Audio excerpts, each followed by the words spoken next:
the grand archivist of the Yvonne, an ancient species whose civilization predated the first flickers of light in the universe, stood before the gathered council. His form, crystalline and shifting, pulsed with a steady, deliberate glow, each flicker a measured thought, each ripple a calculated response. When he spoke, his voice resonated through the chamber, a harmony of vibrations rather than sound. "We do not approach Earth," he said, the declaration final, absolute. Not because of their weapons or their numbers, but because of something far more dangerous. A murmur, soft as the grinding of distant ice, coursed through the gathered Yvonne. They were beings of logic, of unparalleled intelligence and control, their technology capable of folding time, manipulating dark matter, and rendering entire fleets invisible to the universe's fundamental forces. And yet, for eons, they had given one unremarkable world a wide berth. Trexil, the youngest among them, flickered with uncertainty. He had spent centuries studying lesser species, dissecting their cultures, their failures, their inevitable collapse. Humans, by all accounts, were no different. Primitive, unstable, reckless. It made no sense. He stepped forward, his crystalline limbs refracting the council chamber's dim light. "We have watched them from the void. We have seen their wars, their destruction, their insatiable thirst for power. I see no reason for fear." The archivist regarded him for a long moment. "That is because you misunderstand the nature of fear." Trexil's mind churned. Fear was an antiquated concept, one their species had long since discarded in favor of logic. What could humans possess that so unsettled the Yvonne? A decision crystallized within him. He would see for himself. The journey to the soul system was effortless. His vessel, woven from dark matter and quantum filaments, slipped through the vast expanse without notice. As he neared Earth, his ship cloaked itself, bending light and energy so completely that even the most advanced human instruments would register only silence. From orbit, the planet appeared unremarkable, a blue sphere, speckled with clouds and dusted with thin layers of civilization. He had seen 1,000 worlds like it, each teeming with life that believed itself important, each destined to fade into cosmic irrelevance. He initiated deep scans, searching for something, anything, that might justify the Yvonne's uncharacteristic avoidance. The readings were baffling. Their technology was laughably crude. Their world was fractious, divided by imaginary borders. Their societies built upon systems of governance that defied efficiency. And yet, beneath the chaos, there was something else. Trexil widened his scans, shifting from technology to behavior. That was when he noticed it. There was no pattern. Most species evolved along predictable lines, hierarchical structures based on strength or intellect, advancement through careful, calculated risk. But humans? They threw themselves into chaos with reckless abandon. His screens displayed live feeds from across the planet. He watched as humans deliberately consumed substances that caused them pain, set foot in environments that should have killed them, launched themselves into the void on fragile, primitive constructs. They sought danger. They laughed in the face of it. And more than anything else, they were relentless. Trexil focused on a series of archived transmissions, records of their conflicts, their struggles. Again and again, they defied odds, refused surrender, adapted in ways that should have been impossible. A species should not be able to endure such turmoil. They did not merely survive. They thrived. He observed their culture, their stories. Mythology woven not around gods who gifted them knowledge, but around figures who challenged fate itself. They revered those who defied inevitability, who spat in the face of defeat and reshaped their own destinies through sheer force of will. Trexil's crystalline form pulsed erratically. This was not a species that played by the rules of nature. He refocused his scan, searching for something, anything, to anchor this madness to reason. He needed to see them up close. With a thought, he activated the cloaking field around his form and initiated descent. He landed in the most desolate place he could find, a vast, barren landscape where heat radiated from the very ground, waves of shimmering air distorting the horizon. The desert should have been empty. It was not. A battered vehicle rumbled toward him, kicking up clouds of dust. Inside were 3 humans, sweat-slick, sunburnt, laughing as though they had discovered something profoundly amusing. They did not see him at first, their attention fixated on some strange device in their hands. One of them, a broad-shouldered man with a tangled mass of hair, spoke through wheezing laughter. "I'm telling you, aliens would look at this and just turn around." He gestured wildly at the device, which emitted a garbled collection of shrieks and distorted sounds. Trexzil realized with mounting horror that they were deliberately broadcasting nonsense into space. The woman beside him smirked. "Nah, they'd probably join in." She tilted her head back, mimicking the awful sounds. Trexzil took an unconscious step backward. What was this? Some primitive form of psychological warfare? At that moment, the third human, a wiry figure wearing reflective lenses, turned his head and looked directly at Trexzil. For the first time in countless eons, the Yvonne operative felt something he did not recognize. The human grinned. Trexzil tensed, prepared for alarm, for fear, for the natural reaction any species should have when confronted with something unknown. Instead, the human elbowed his companion. "Yo, dude in a weird-ass suit." Trexzil hesitated. The woman leaned forward, squinting. Wait, are we being pranked? Is this like a viral thing?" The broad-shouldered one tilted his head. "Bro, if you're an influencer, you gotta warn people before pulling this kind of stunt." Trexzil's mind reeled. What kind of response was this? Where was the panic? The reverence?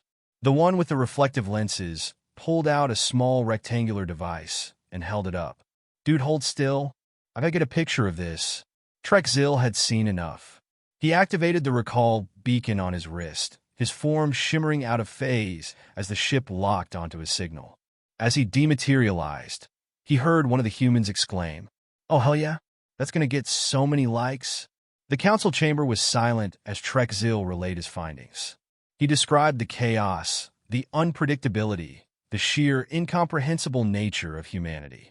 He spoke of their fearless defiance of reason, their willingness to embrace the absurd, their relentless, boundless drive. When he finished, the Grand Archivist regarded him with a knowing gaze. "We do not fear their weapons," the ancient being said, his voice solemn. "We fear that they do not recognize limits. They are not bound by the logic that governs the rest of the universe. They adapt, they endure, and they do not break." Trexzil's form dimmed. "Then what should we do?" The Archivist's response was simple, absolute. "We continue to avoid them." Trexzil bowed his head, understanding at last. Some species waged war. Some sought conquest. Others sought knowledge. But humanity? They sought the impossible and made it real. Trexzil had spent his existence unraveling the complexities of lesser species, peeling back their behaviors layer by layer until nothing remained but a predictable core. But humanity defied every principle he had known.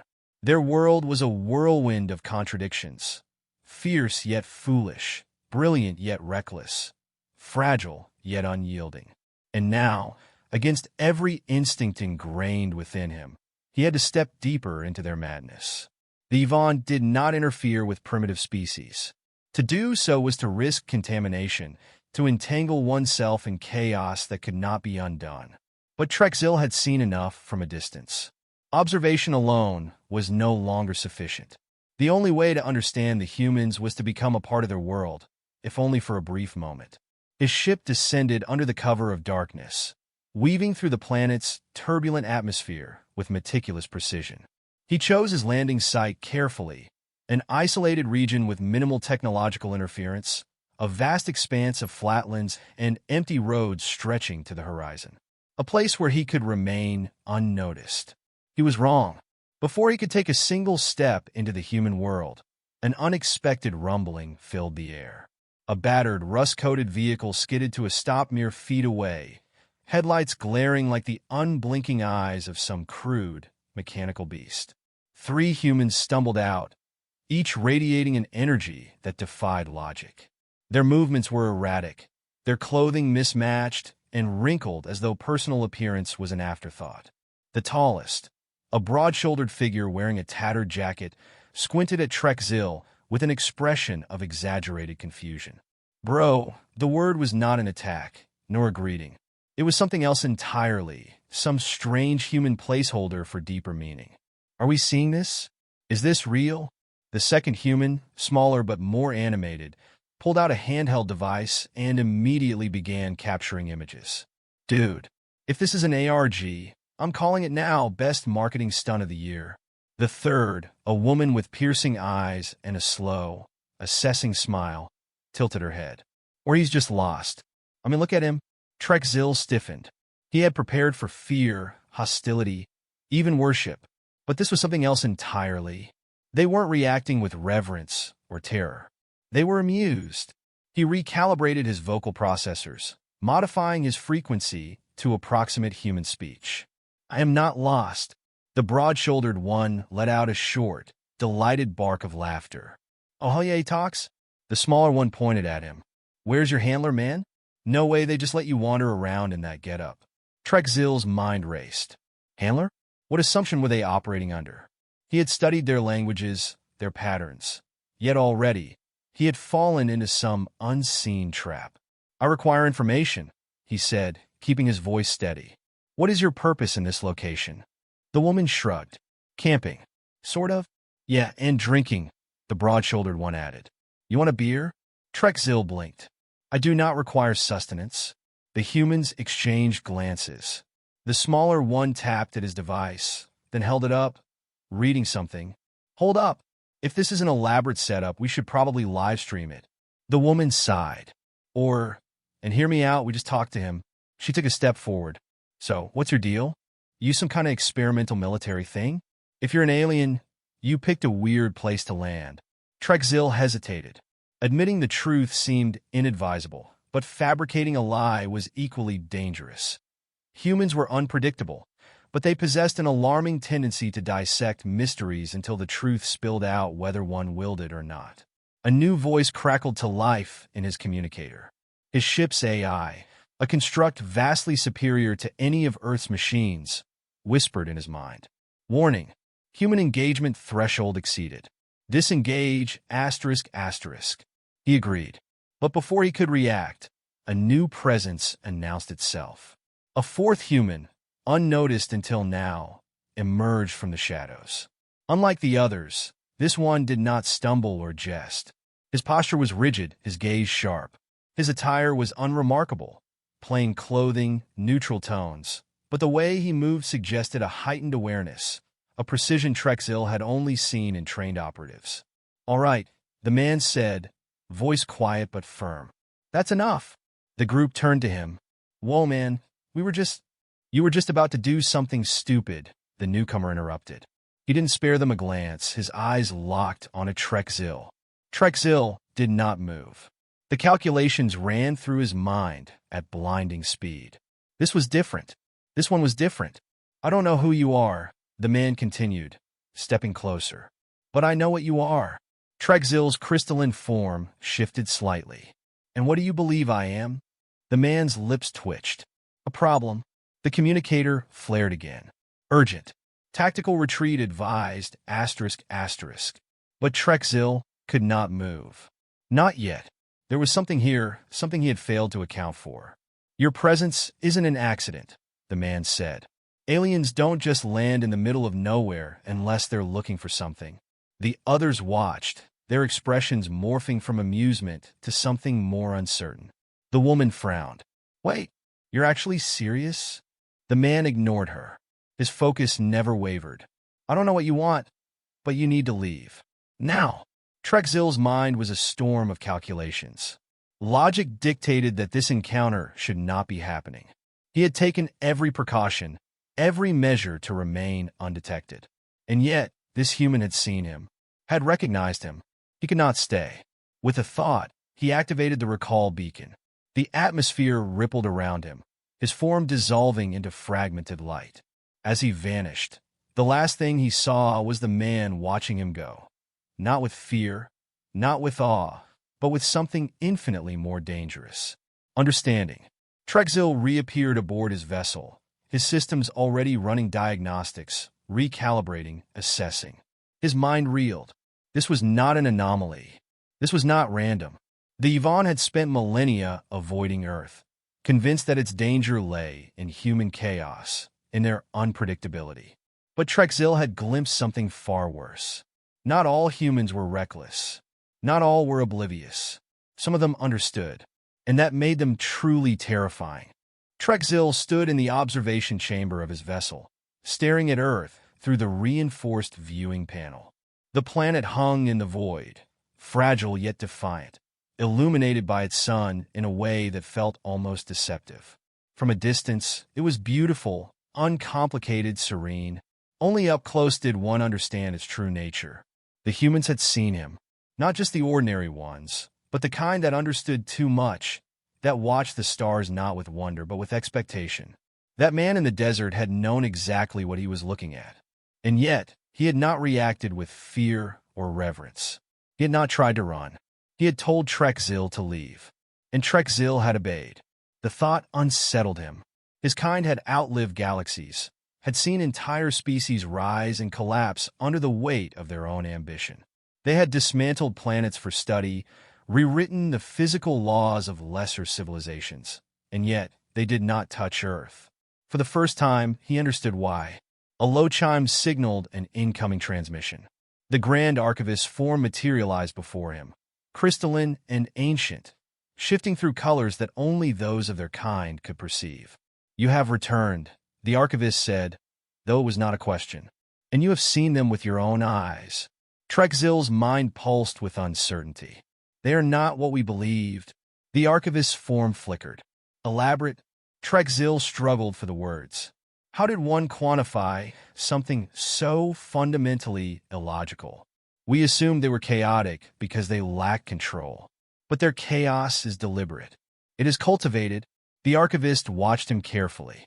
"Explain?" Trexil turned back toward the viewing panel. "Most species fear the unknown. They avoid risk, seek patterns, establish limits. Humans do not. They test boundaries not out of necessity, but out of compulsion. They create problems just to solve them. They push themselves toward destruction and then claw their way back." The Archivist's silence pressed against him. Trexil continued. "Their history is filled with near annihilation. Wars that should have wiped them out. Disasters of their own making. And yet every time they survive, they rebuild. They adapt." He thought of the humans in the desert, their reckless laughter, their casual dismissal of danger. He thought of the man who had recognized him, who had understood exactly what Trexil represented, and had reacted not with awe, but with certainty. "They are aware of us," Trexil said at last. "More than we anticipated." The Archivist's glow dimmed slightly. "There have always been those who suspect." Trexil turned, his form pulsing. This was different. He did not suspect. He knew. The Archivist regarded him for a long moment. Then he spoke, and his words reshaped Trexil's understanding of the universe. "They have always known." Trexil froze. The Archivist's form darkened, the light within his crystalline body fading into an eerie, near-translucent void. "We assumed they had not yet reached the threshold of awareness, that they were still primitive, too absorbed in their own conflicts to truly see beyond their world. We were wrong." Trexil's mind raced. "If they have known, why have they not acted?" The Archivist's response was quiet. "Because they do not need to." Trexil felt something strange, an emotion he could not classify, something beyond fear, beyond uncertainty. He had seen what humanity was capable of, their resilience, their adaptability, their willingness to challenge the impossible. And the Grand Archivist was telling him they had been aware of the Yvonne all along. The implications were staggering. Trexil's voice was steady, but only just. "You mean to say that they do not interfere with us, because they do not see us as a threat?" The Archivist did not answer immediately. When he did, it was with a weight that pressed down on the very fabric of the ship's atmosphere. "They do not interfere because they are waiting." Trexil processed the statement, his crystalline form shifting in unease. Waiting. The word implied patience, deliberation. It implied confidence. And worst of all, it implied a plan. For countless millennia, the Yvonne had believed themselves the eldest, the most advanced, the quiet architects of understanding in a universe filled with lesser beings. They had avoided Earth because its inhabitants were unpredictable. But what if it was not unpredictability? What if it was intent? A slow realization settled over Trek Zil like a dying star. "We are not observing them," he murmured. "They are observing us." The archivist pulsed in grim affirmation. Trek Zil turned back to the planet, watching the distant flickers of light on its surface. Cities glowing like embers, civilizations burning with restless energy. He had believed he was glimpsing the infancy of a young species. Now he wondered if he had instead seen the first, careful movements of something far older. Something waiting for the right moment to act.